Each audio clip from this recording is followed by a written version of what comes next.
Hey everybody, welcome back to another episode of Gunpowder and Freedom. So with everything progressing with the house, I feel like a lot of those videos have been basically about the house and what we're doing to try to help in the progress there. I do enjoy the variety of content that I've been able to put on this channel, hence the freedom part. I love America and I love having the freedoms that we have, but I also kind of love having the freedom of being able to put whatever I want on this channel because it is gunpowder and freedom. So with this video, I haven't done one of these and it's been at least a year, so I thought maybe I was overdue, but I am actually going over to a buddy's house and we're gonna do a bathroom vanity top for him. So I'm gonna see what he's comfortable with me filming. I don't think I've ever filmed the templating aspect of this, but if he's all right with me filming in his bathroom, I will show you guys that. If not, I'll show you what a template looks like, and then from there on out, you guys will see me making what should be a pretty awesome vanity top for a longtime friend of mine. So enjoy. All right, everybody. So we're in this bathroom. And first of all, that vanity is sick. That thing looks nice. And Henchy, nice job on that shower, dude. That thing looks really, really nice. Anyways, back to the countertop here. Here is the piece of tile that we are going to be coming close to. We're going to do a base color of deep charcoal or charcoal. And then we're going to do some pewter veining through it to not necessarily mimic these lighter veins, but to make it, you know, slightly different, but also match. And then our cream coat color is going to be in between our regular gray concrete and charcoal. So not gray, but not charcoal. So just something a little bit darker. And we're going to try to get it close to this veining color for our cream coat. We're going to come out an extra ½ inch or so past the drawers, and then we're going to carry that same overhang on this side here. So I believe we'll be 1¼ inch out from this edge here. So we'll get the stuff set up, get my hot glue gun going, and get this templated up. Okay, so this template was pretty straightforward. Nice rectangular piece. Sink is going dead center. And the thing that I like about this sink is that it is a little bit on the smaller side. So we're going to have a lot of meat in terms of concrete on the front as well as the back. This side of my bracing right here is going to be the center of the sink. So whenever I get back to the shop and I make my cutout for the sink, I will center that on this line, and then I have how far I need to be for the lip of the sink as well as the actual opening. That way I know I can have brackets in the concrete right here along the front, down the side, and I know that sink's going to sit perfectly fine in here. Plus I know I'm going to have room for my faucet knockout and then room for our 3/4 inch of backsplash. This cabinet has a little bit of a crown to it, so I just made a couple little tiny relief cuts in my templating material here so that I could curve that. Now whenever I go to trace this on my melamine, I'll trace that as a slight curve, and when I run my form there, it'll be curved, so it'll sit up against this cabinet real nice with a minimal gap. I used some of my little tiny DeWalt clamps to help hold that nice and secure. Hot glued everything on as it is, and then went around and made notes. So this side's cabinet, I don't have to do anything with this. This is the wall side, so I know it's getting a backsplash that's going to be 3 inches tall. That way it fits underneath my outlet cover here. I just went over the sink details, and then this side is getting a broken stone finished edge. So for my liner, I need to pad out 3/4 inch, and then I write that on all of the sides that are getting that, so that I know whenever I'm forming, I remember to pad out for the liner, and then I know what's getting what. Now the procedure from here on out is we have to do everything upside down, which is why note taking is so very important. So whenever I'll lay this down, I will trace that shape, and then I will go around and I will transfer all of my notes straight onto the melamine. As I'm working, I remember, okay, this side needs padded out, that side needs padded out, this is where the sink goes, so everything like that lines up perfect. And now we can go ahead, get started forming, and get this poured here in probably an hour or so. So enjoy the time lapse.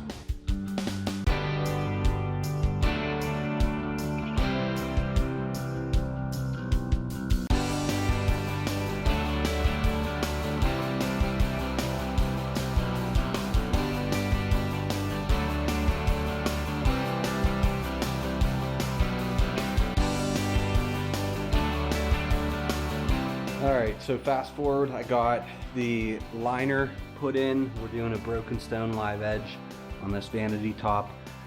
Foam's mounted for the sink, everything's taped off, sink as well as the faucet knockout, and I got my wire cut and everything. And then I usually take a couple scrap pieces and cut a couple strips so that I can place in here, get some extra reinforcement there along these skinnier pieces. I have two sections there for this backside.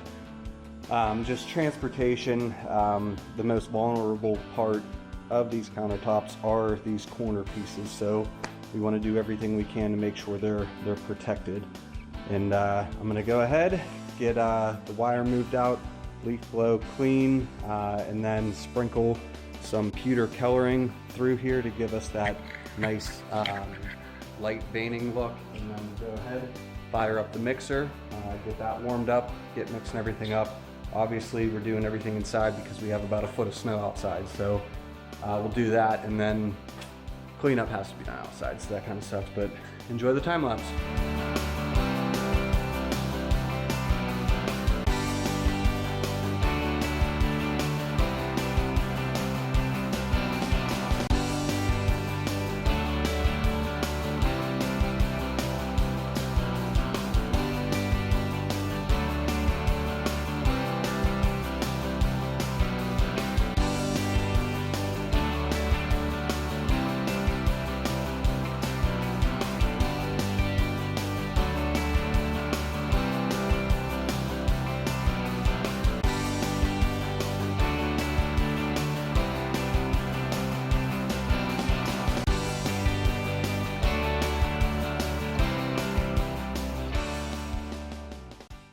Doing these every once in a while. I used to do these, try to do them all the time. Spring, summer, fall, winter, didn't matter. I tried to do these countertops all the time.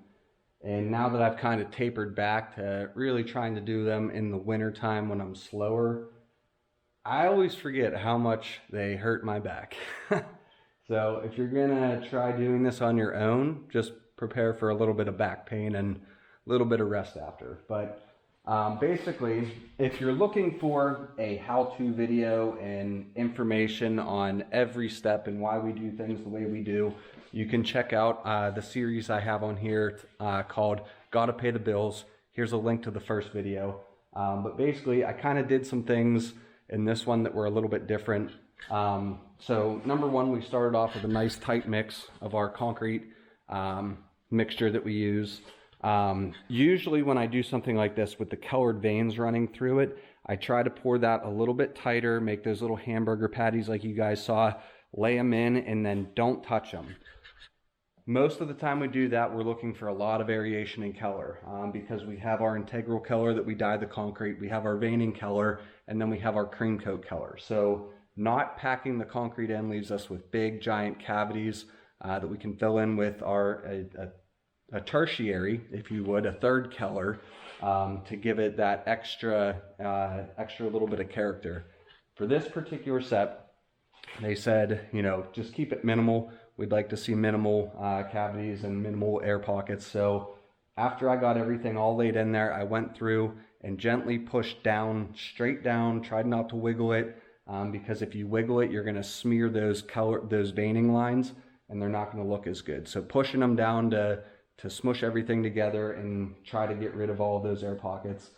After I got that done, you guys saw I placed the wire in and then straight edged it, trowed it, and the last thing I did was I went through and I put these little anchors in for the sink. That way when I go to mount the sink, It's there's no drilling, there's nothing like that. I clamp the sink to the countertop after I put some silicone on it, and then I can take my brackets, run them up in there. So all in all, this is poured. Now we will give it until tomorrow morning. I'll come up, I'll deform it. Then I'll give it another 2 days, so 3 days in total before we flip this and start polishing. All right, everybody, 3 days of curing under the plastic. Let's go ahead and pull this. I can shift some stuff around, get this bench over to here, and get this area, get this ready to be flipped. But first I'm gonna take my grinder and grind down that edge, make sure that's nice and flat, and then give my dad a call, see if he can come down and help me flip this. Okay, here it is, flipped over and finished. Ha, just kidding, there's the backsplash. This is not even close to being finished. I still probably have, I would say bare minimum, another 10 to 15 hours worth of work on these. So this is kind of what you want if you're gonna do the veining my way. Now I know there are other companies out there that do this with other products. This is the way that I found works best for me to give my customers the finishes that they're looking for.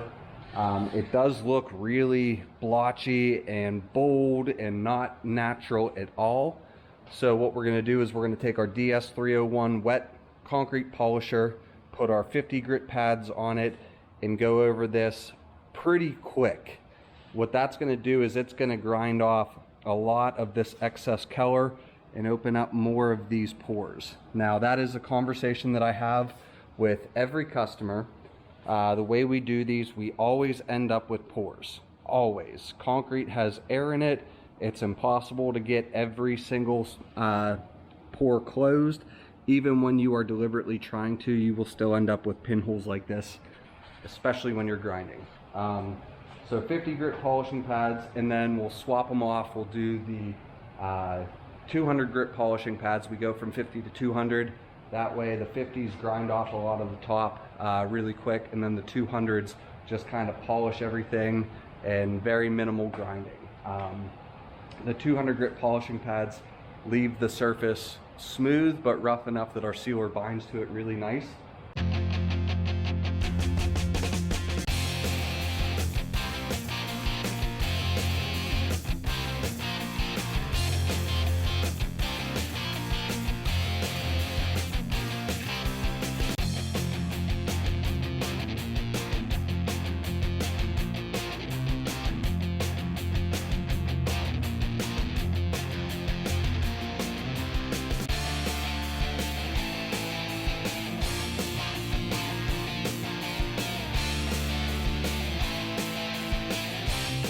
All right, now that the backsplash and the countertop have both been polished down, and honestly, I mean, that's looking sharp. I would love to have this color combination in my bathroom, but I need to go ahead and shift this stuff around, sweep and squeegee all the water out of this area. If you leave water laying on the floor, you're putting a lot more moisture into the air, and believe it or not, that does affect the curing time of the cream coat. And with us trying to do this again tonight at like midnight or 1 o'clock in the morning, I would like this to dry as quickly as possible and tighten up. And the cream coat is basically just Portland cement and then whatever color you want. So we're going with a pretty mild charcoal. So we'll get a cup full of our Portland cement, sprinkle a little bit of charcoal in there, a little bit of water, mix it up.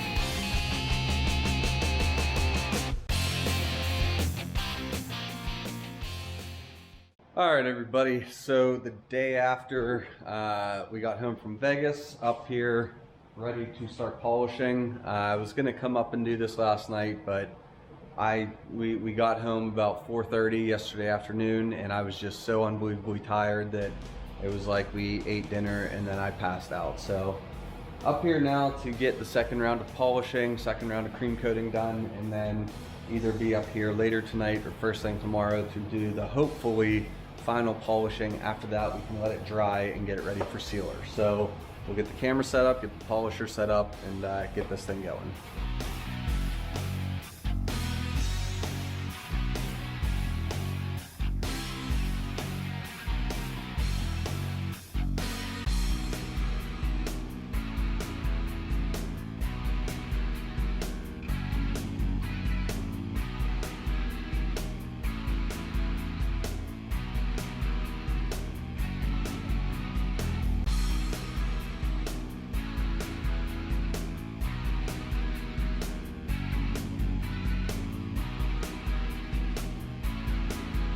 Okay, so second round of cream coating is done. As you guys saw, I knocked out the knockout for the sink, and I got that lip polished down and cream coated.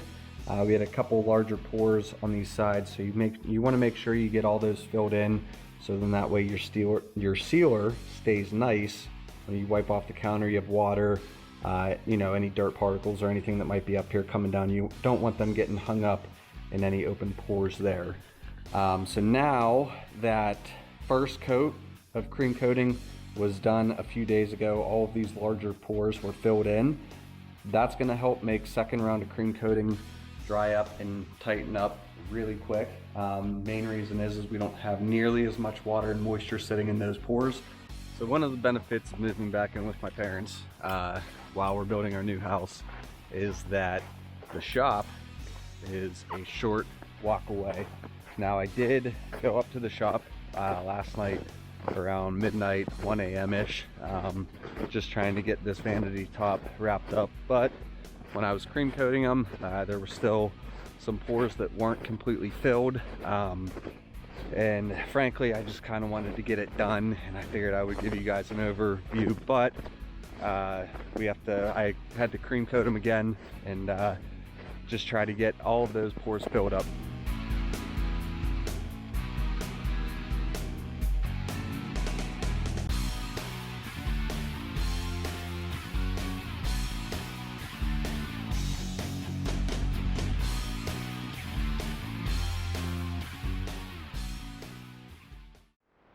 Alright, so there it is. 3 rounds of polishing, cream coating, and then polishing. All of these pores and cavities are filled nice and smooth. There's no divots, no low spots, anything like that. Like I was saying, if the light is hitting that just right with our epoxy base sealer, sometimes we end up with just the slightest divot that you wouldn't even notice it to look at it or touch it, but as soon as that light hits it, it just gets highlighted. So that's why it's very crucial to make sure those pores are filled in and nice and level.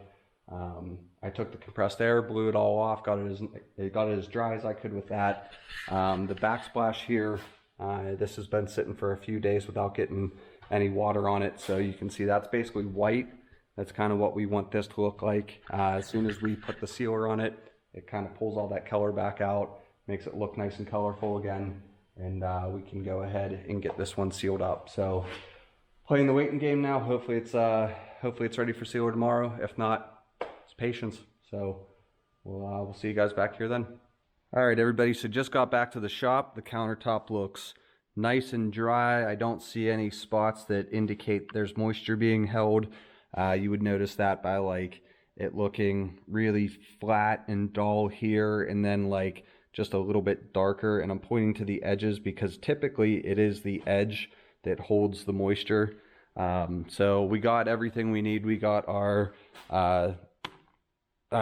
smooth nap roller. It's a foam, so it has a really high density. It's not going to absorb a lot of the sealer, but instead push it around. We got a nice hardy pack of tack cloths, and then we got our polyastic sealer. Now this is a 2-part epoxy sealer. Part A is your polyaspartic part, whereas part B is your hardening part. You mix those two together, you get a really nice fast acting polyaspartic sealer. So we're going to go ahead, get those mixed up, and if you're using polyastic sealer, this stuff is really nice. It's a 1-to-1 ratio, so you mix it up in equal parts. What I like to do is mix it. I'll wipe the surface down with a tack rag, mix that up, let it sit for a few minutes, use another tack rag to re-wipe everything down, mix that up again, let it sit for a couple minutes. That's gonna allow any air or anything to kind of work its way out.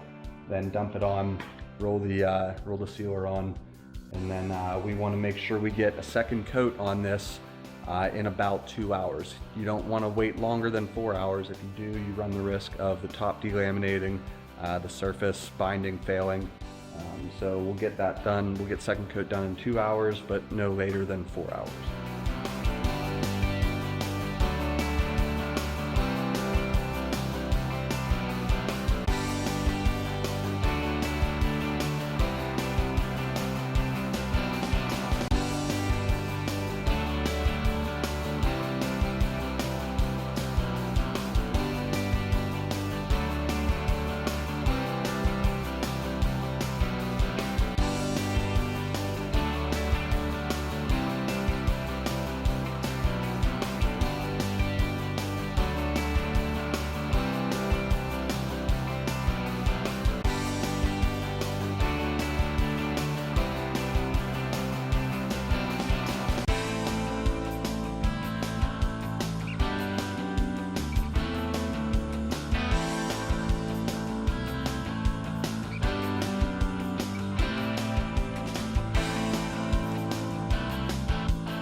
So it's been about 2 hours.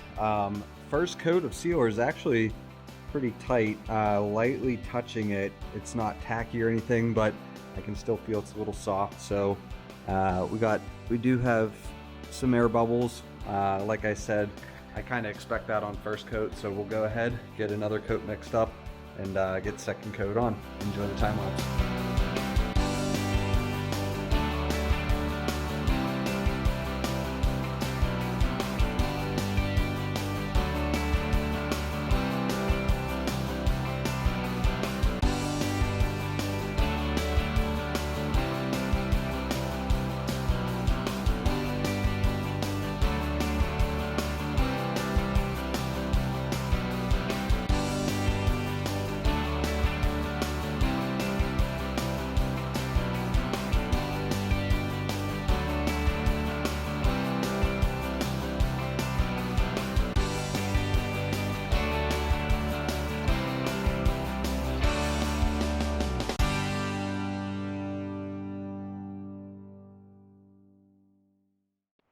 Okay, so we're up here the next morning. You can see in the light glare that we still have quite a few air bubbles. They're all little tiny air bubbles that I guess just didn't work themselves out. So what we're gonna do is put some 220 grit sandpaper on our palm sander. We'll sand it all down and then tack rag the crap out of this thing. Whenever I do this, the sanding portion, I will go through on something like this, probably 3 or 4 new tack rags, just to make sure I get all of the debris off there, so we get a nice, not only just a smooth surface, but a nice bind from our third coat of sealer to our second coat of sealer. I would rather spend an extra $1 or $2 in tack rags to make sure I don't get a call back in about 2 months, a month, however long, saying that the sealer's lifting because there wasn't 100% of surface binding. So we'll go ahead, get set up with that, and get this thing finished. That is much better. There's no air pockets or anything. The sealer settled all nice. Using those glares from the lights to kind of just go over everything. And sometimes if the mix on the sealer isn't just right, what will happen is it'll either tighten up too quick and the sealer doesn't like self-level, and you'll end up with like humps and bumps and waves, or if it's the other way, you don't have enough hardening agent, it just won't ever harden and it'll be sticky and tacky. So the mix was good, everything's set and nice. I don't see any air bubbles or defects, so I'm thinking that first thing tomorrow morning we can come up, throw a couple coats of wax on it, and get it ready for install on Thursday. So we'll see you guys then. All right, everybody, so we are back up here to do the final step, which is waxing this. And believe me when I say this thing is as smooth as glass right now. That epoxy sealer hardened really nice, and it's just such a nice surface that we really want to try to protect that. So what we do for our last step is we apply our, it's called acrylic floor finish. Basically, this is one of those products that we started using years ago, and just over the course of, you know, different EPA regulation changes, everything like that, they've had to change the kind of chemical composition, which in result changed the name of the products, or at least that's how it was explained to me. So I like to use a paint strainer in a nice clean cup, shake this up really good, dump it right into your cup, dump it on top of there, and then use a roller to roll that around, and then hit it with a heat gun. I'll probably do it 2, maybe 3 times, depending on how well everything settles in. But for as well, I don't want to jinx myself, but for as well as this thing's going, hopefully we only need 2 coats. All right, so my dad gave me a hand carrying this in. Boy, this looks nice. The backsplash, I got to get caulking on the backside. Pardon the view. When that gets flipped up, you can see that fits right underneath that socket cover, the outlet cover there. So we'll go ahead, get some shimming done underneath this lip here to make sure everything's nice and snug. We'll get some caulking under there. We'll get the backsplash fastened, and then lastly, we'll get the sink mounted. So that one's always fun.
All right, everybody, that is a wrap for this vanity top.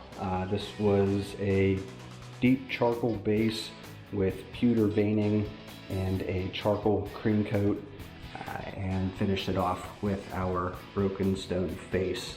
Now, if you saw it in the time lapse, whenever I was doing the cream coating, I would smear some color on the face to kind of give it that two-tone. We have some pewter showing through there, so 3-tone look. We did the matching backsplash and ran some pewter up to try to follow those veins up through, and I think that turned out really nice. We got the sink mounted, faucet set, sink's all caulked up, mounted from underneath, and finished it with 3 coats of sealer and 3 coats of wax. So for a vanity top that's getting just the normal bathroom usage, frankly, it should be good to, I mean, I've lived in my house for 8 years and never had to re-wax mine, so all in all, this one turned out pretty sick in my opinion. All right, everybody, so that is going to do it for this. Now, I've known Matt for a number of years now, so when he called me last year and said he wanted me to do a bathroom vanity top for him, it was a really neat feeling. Regardless, when somebody calls me and wants me to add something to their house, whether it's a countertop, a patio, driveway, whatever. It's always an honor, because in theory, this should be there for, you know, the next 20 to 30 years, maybe even longer if nobody wants to update the bathroom. But you know, these are pretty high strength. We tested them before, and they usually test around 10 to 12,000 psi. Our driveways are a 4,000 psi mix. So I mean, the mix we use, the mix we formulated over the years, it's really strong. The one thing with countertops is that throughout this entire process, they do get a little mentally draining, because these are very, very attention to detail oriented. Every single step along the way, you need to make sure you're paying 150% attention. Whether you're templating, you know, when you're running your templates, you need to make sure everything's lining up right. If there's a curve in the wall, you need to make sure you see that. You know, you need to make sure your openings are all marked correctly. You need to make sure, if you're doing like broken stone liner, you need to make sure you pad out for that. Then when you're forming, you need to make sure you're working with a very clean surface area. You need to make sure none of your forms have little chips or dings in them that's going to suck the moisture out of the concrete. When you're mixing and pouring, you got to make sure your mix is accurate. Otherwise, if it's too wet, it's going to be really weak. If it's too tight, it's not going to bind together, and you could end up with some weak areas that could result in cracking. If you're doing veining like we did in this, and you're polishing, you got to make sure you don't polish it down too far and take out too much of that veining color on your first polish. And then, you know, cream coating, sealing, you can't have any dirt, debris, anything floating around. Otherwise it gets into the sealer, makes it all bumpy. So, I mean, 3 coats of sealer on this followed by 3 coats of wax. It should be good for the remainder of their time in this house. But I did have a lot of fun. I have about 28 to 29 hours wrapped up in this, you know, between the driving around, getting materials, prepping, just everything. So yeah, even something like this, it's a little time consuming. So regardless though, I feel like I'm starting to ramble, so we'll wrap this up. But Matt, thank you very much for the opportunity to add something like this to your house. It's an honor, my friend, and I hope you enjoy it. For everybody else that's watching this, I'm going to say, I've said it every video, I will say it now, and I will continue to say it in every video after this. Thank you guys for the continued support. You guys watching and liking, subscribing, keeping this channel growing. It really is such an awesome feeling to know that you guys are giving me time out of your day to watch what I have going on.